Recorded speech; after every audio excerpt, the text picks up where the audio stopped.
প্রশ্ন করে যে জামাতের সাথে আপনাদের একটা বিরোধ ছিল এবং আপনারা প্রকাশ্যে জামাতের বিরুদ্ধে বক্তব্য দিতেন, এখন জামাতের সাথে আপনারা আসলে কিভাবে ঐক্যতে গেলেন এবং আপনাদের আসলে ভবিষ্যৎ পরিকল্পনা রয়েছে কি, এই ব্যাপারে একটু বলুন।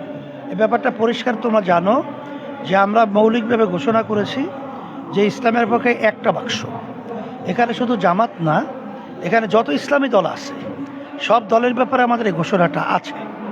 সেখানে দেশের এবং ইসলামের মানুষের কল্যাণের জন্যে জামাতও ঘোষণা করছে ইসলামের পক্ষে একটা বাক্স, ইসলামী আন্দোলন বাংলাদেশ আমরাও ঘোষণা করছি একটা বাক্স। এবার বাংলাদেশ খেলাফত মজলিস মামুনুল হক সাহেব তিনিও ঘোষণা করছেন একটা বাক্স, নিজামী ইসলাম তারাও ঘোষণা করছে একটা বাক্স, ঐক্যজোট তারাও ঘোষণা করছে একটা বাক্স। তারপর বাংলাদেশ জাতীয় খেলাফত মজলিস আহমদ আব্দুল কাদের সাহেব সহ তারাও ঘোষণা করছে একটা বাক্স, খেলাফত আন্দোলনও ঘোষণা করছে একটা বাক্স। এখানে মূল ব্যাপার হলো আমরা দেশটাকে অগ্রাধিকার দেওয়ার জন্যে এখানে আমাদের সাথে কিন্তু এখন জাকপা, তারপর আমরা কিন্তু এনসিপি সহ অন্য অন্য যারা ইসলামী দল না তাদেরকেও কিন্তু আমরা একটা প্ল্যাটফর্মে ইসলাম এবং দেশ মানবতার কল্যাণের পক্ষে এটা আমরা আহ্বান করেছি। এটা দেশ এবং ইসলাম এবং মানবতার কল্যাণের জন্যে। এখানে নিছক শুধু জামাতকে না বা জামাত এর ভিন্নভাবে আমরা আলোচনায় এটা আমরা আনিও নাই, আর এটা নজরে দেখিও না, আর এটা কোনো জোট না, এটা নির্বাচনী একটা সমঝোতা। এটা জামাতের মাধ্যমে জোট হওয়া, এটা বিভিন্ন মিডিয়ায় আসছে, এটা একটা অযৌক্তিক, এটা অবাস্তব কথা। আসলে আমরা কোনো জোট করি নাই, কারণ জোটের ব্যাপার আলাদা আর নির্বাচনী সমঝোতা আলাদা। জি, ধন্যবাদ। 5 আগস্টের পরে আমাদের আসলে সাধারণ জনগণের কাছে একটা প্রত্যাশা ছিল যে ইসলামী দলগুলো সহ ইসলামী দলগুলো ঐক্যবদ্ধ হয়ে ইসলামের পক্ষে একটা বাক্স দেবে, কিন্তু আমরা এখন দেখতেছি আসলে ইসলামী দল নামে তারা আসলে বিভিন্ন লাইনে জোট করছে এবং অন্যান্য যারা দল আছে আসলে তাদের পক্ষে আর তারা সাবাই গেছে। আসলে এই ব্যাপারে আপনার মন্তব্য কি? আলহামদুলিল্লাহ, 5ই আগস্টের পরে তোমরা যে প্রত্যাশা করছিলে বাস্তবতা এটাই ছিল। এখন অন্য অন্য ইসলামী দলগুলো সমমনা দলগুলো তারা কাদের সাথে জোট করছে এটা এখন পর্যন্ত আমাদের কাছে পরিষ্কার না। আমরা দেখতেছি যে এখনও আমাদের ইসলামী সমমনা দলগুলো সহ আমরা এক জায়গায় আছি আলহামদুলিল্লাহ, এবং আশা করি যে আমরা ইসলামী সমমনা দলগুলো সহ আমরা একটা বাক্স পাঠাতে পারবো ইনশাআল্লাহ, এই আশাবাদ ব্যক্ত করতেছি। তারপরে আমরা তো আমাদের সাধ্য অনুযায়ী আমরা ইসলাম দেশ মানবতার কল্যাণের জন্যে ইসলামী আন্দোলন বাংলাদেশ কাজ করতেছে। তা আমাদের চেষ্টা এখলাস নিয়ে এটা আমরা করতে থাকব। তারপরের মাঝখানে যদি কোনো ধরনের দুর্ঘটনা হয় এটা তো আর আমাদের দায়ের ভিতরে আমরা এটা নিতে পারবো না, আর এটা আমরা বলতেও পারবো না। তবে আমরা দোয়া করতেছি, চেষ্টাও করতেছি আল্লাহ যেন এই এখন যে 5ই আগস্টের পরে যে দেশ এবং ইসলাম মানবতার কল্যাণের যে একটা ক্ষেত্র তৈরি হয়েছে পক্ষে, এটা যেন আল্লাহ বাস্তবায়নের তৌফিক আমাদের সকলকে দান করে। এর জন্য আমাদের সকালের আন্তরিকতা চেষ্টা থাকতে হবে। সেখানে সাংবাদিক যারা রয়েছে এবং যারা নাকি এই মিডিয়ার সাথে জড়িত আছে সবাইরই কিন্তু এই দেশের মহব্বতটা আন্তরিকতা এটা কিন্তু ইমানের একটা অংশ হিসাবে কোনো দলের প্রতি তাদের ওইভাবে অবস্থান তৈরি না করে দেশের স্বার্থটাকে অগ্রাধিকার দেওয়া, ইসলামের স্বার্থকে অগ্রাধিকার দেওয়া, মানবতার কল্যাণকে অগ্রাধিকার দেওয়া। আশা করি আল্লাহর রহমতে যে ক্ষেত্রটা আমরা সারা দেশব্যাপী সফর করার পরে লক্ষ্য করেছি তাতে আল্লাহর রহমতে একটা ক্ষেত্র ইসলামের পক্ষে দেশ এবং মানবতার কল্যাণের পক্ষে তৈরি হয়েছে।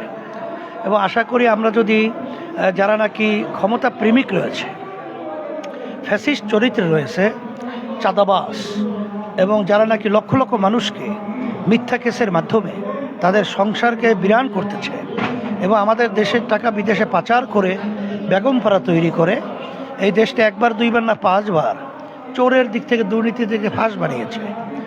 আর বিদেশি এক কথায় এজেন্ডা বাস্তবায়নের যারা চেষ্টা করবে বাংলাদেশের মানুষ, ছাত্র জনতা আল্লাহর রহমতে এটা শক্তভাবে প্রতিহত করবে ইনশাআল্লাহ।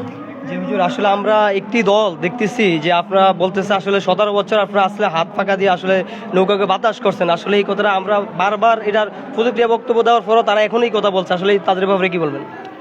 এটা ব্যাপার হয়েছে বাংলাদেশের অনেক রাজনীতি দলের মিথ্যাচারটা এটা এখন তারা পুঁজি হিসাবেই আসলে অনেকাংশে ব্যবহার করছে।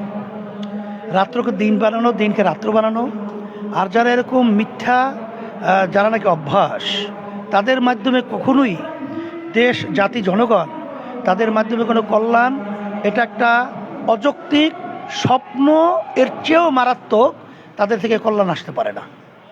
এই জন্য আমরা বলবো যে এরা উদ্দিষ্ট পরিণতিতভাবে এবং যেটাকে বলা হয় রাজনৈতিক শিষ্টাচার, সেটার বহির্ভূত একটা মিথ্যাকে বারবার রচনা করার মাধ্যমে, মিথ্যাকে বারবার এরকম বলার কারণে জাতি তাদেরকে প্রত্যাখ্যান করার সূত্র কিন্তু তৈরি হয়ে গেছে।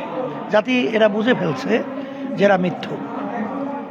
এই জন্য আলহামদুলিল্লাহ আশা করি মিথ্যুকদের জায়গা এই বাংলাদেশের ভিতরে আল্লাহর রহমতে হবে না এবং বাংলাদেশের মানুষ তাদেরকে প্রত্যাখ্যান করবে।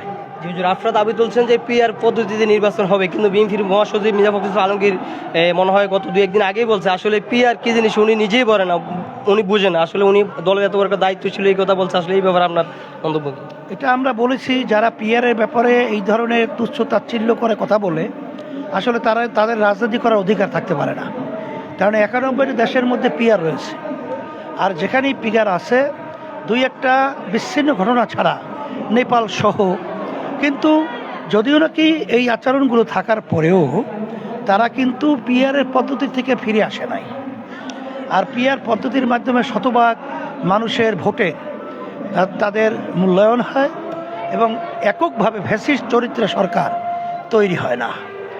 আর কালো টাকার দৌরাত্ম্য এবং গুন্ডাদের তাণ্ডব, প্রশাসনকে টাকার মাধ্যমে বিভিন্ন কায়দায় বায়েস্ট করা, এই প্রবণতা থেকে এই নির্বাচন পদ্ধতিটা আপনার স্বচ্ছ হয়। এই জন্য আমরা পিআর দাবি করেছি। এটা আমরা বলছি যারা চায় না, যারা বুঝে না, খায় না, মাথায় দেয়, বা তারা বুঝেই না, আসলে তাদের রাজনীতি করার অধিকারই থাকতে পারে না। কারণ যারা 91টি দেশের ভিতরে পিআর আছে, তারপর পিআর সিস্টেম তারা বলতেছে এরা বোঝে না, তাহলে আমরা বলবো আমাদের কাছে আসুক, আমরা বুঝিয়ে দেব ইনশাআল্লাহ।